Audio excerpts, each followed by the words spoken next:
Du hast dir eine Airsoft gekauft und willst direkt loslegen.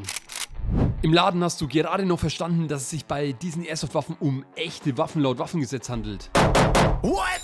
Zu Hause angekommen fragst du dich jetzt natürlich, ob du überhaupt damit einfach so schießen darfst, denn immerhin handelt es sich ja um eine Schusswaffe laut Waffengesetz. Es geht in diesem Video konkret jetzt um die Airsoft-Waffen, die über 0,5 Joule haben, 0,5 bis 7,5 Joule und dementsprechend mit einem FM5 gekennzeichnet sind. Und diese Frage, darf ich damit einfach so schießen, ist gar nicht mal so abwegig, denn es handelt sich, wie schon angesprochen, tatsächlich um Schusswaffen und diese fallen unter das deutsche Waffengesetz. Das bedeutet jetzt erstmal, dass auf diese Airsoft-Waffen die waffenrechtlichen Vorschriften anzuwenden sind, die allgemein auf Schusswaffen, also auf Feuerwaffen zum Beispiel, anzuwenden sind. Wenn wir jetzt der Frage nachgehen, wo darf ich denn mit den Airsoft-Waffen schießen, dann wird die Möglichkeit, wo wir uns damit überhaupt bewegen können oder dürfen, sowieso sehr eingeschränkt. Und zwar dadurch, dass ich diese Airsoft-Waffen nur mit Erlaubnis, also wir kennen alle den Waffenschein, führen darf. Kurze Wiederholung, was bedeutet führen? Ich übe die tatsächliche Gewalt über den Gegenstand aus und zwar außerhalb meiner Wohnung, meines befriedeten Besitztums, meiner Geschäftsräume oder einer Schießstätte. Das heißt schon mal einfach so in den Wald mit der Airsoft-Waffe gehen und da rumballern, das ist nicht drin. Im Grunde bleiben uns jetzt gar nicht mal so viele Orte, wo wir uns mit der Airsoft-Waffe am Mann überhaupt bewegen dürfen. Zum Beispiel bei mir zu Hause, beim Spätzl zu Hause, mit dessen Zustimmung natürlich.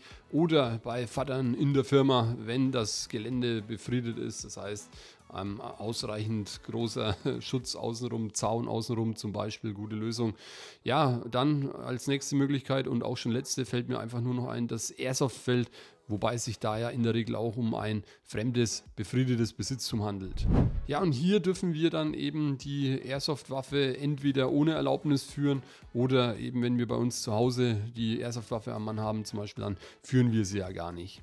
Wir haben jetzt gesagt, wo wir die Airsoft-Waffe überhaupt nur am Mann haben können, dürfen. Jetzt ist aber die Frage, ja, dürfen wir denn da auch einfach so schießen? Denn nochmal, es handelt sich um Waffen, um Schusswaffen laut Waffengesetz und der Gesetzgeber sagt grundsätzlich, brauchst du, um mit Schusswaffen zu schießen, eine Erlaubnis von der zuständigen Behörde. Ich kenne niemanden, der für eine Airsoft-Waffe eine Schießerlaubnis bekommen hat. Das liegt wohl daran, und jetzt kommen wir zum Knackpunkt, dass das gar nicht notwendig ist. Und somit kommen wir auch zu dem Punkt, auf den wir hinaus wollten. Wo dürfen wir nur mit unseren Airsoft-Waffen FM5 schießen? Hier schauen wir jetzt eben in den Paragraph 12. Hier sagt der Gesetzgeber, eine Erlaubnis zum Schießen mit einer Schusswaffe, also in dem Fall unsere Airsoft-Waffe, bedarf nicht, wer auf einer Schießstätte, die natürlich zugelassen ist, schießt. Das Schießen außerhalb, jetzt für uns vor allem relevant, von Schießstätten ist darüber hinaus ohne Schießerlaubnis nur zulässig, und zwar durch den Inhaber des Hausrechts oder, wenn man jetzt eben in fremden befriedeten Besitztum ist, mit dessen Zustimmung, also mit der Zustimmung des anderen Hausrechtsinhabers im befriedeten Besitztum, und zwar mit Schusswaffen, deren Geschossen eine Bewegungsenergie von nicht mehr als 7,5 Joule erteilt wird, sofern die Geschosse das Besitztum nicht verlassen können. Das bedeutet für uns jetzt unterm Strich, dass wir mit unserer Airsoft-Waffe, die um die 1,5 Joule in der Regel haben, oder wenn du eine Sniper hast, vielleicht auch mal 3 Joule, dann eben sehr wohl zu Hause schießen darf. Du darfst auch auf einem Airsoft-Feld schießen. Du darfst auch beim Kumpel im Garten schießen. Mit dessen Zustimmung. Aber es muss eben, sagt der Gesetzgeber, sichergestellt sein, dass die Geschosse, die du verschießt, nicht das Grundstück verlassen können.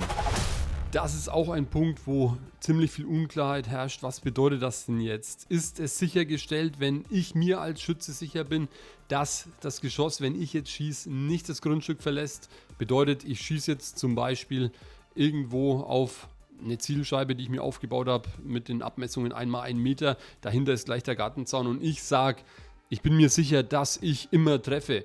Das würde zum Beispiel nicht ausreichen. Es muss wirklich durch Aufbauten entsprechend gegeben sein, dass das Geschoss wirklich sicher in jedem Fall aufgefangen werden kann. Beziehungsweise es ist auch völlig ausreichend, wenn das Grundstück entsprechend groß ist, dass durch die allgemeine Lebenserfahrung, die du hast, sichergestellt ist, dass du bei auch optimalem Abschusswinkel es nicht schaffst, aus dem Grundstück rauszuschießen.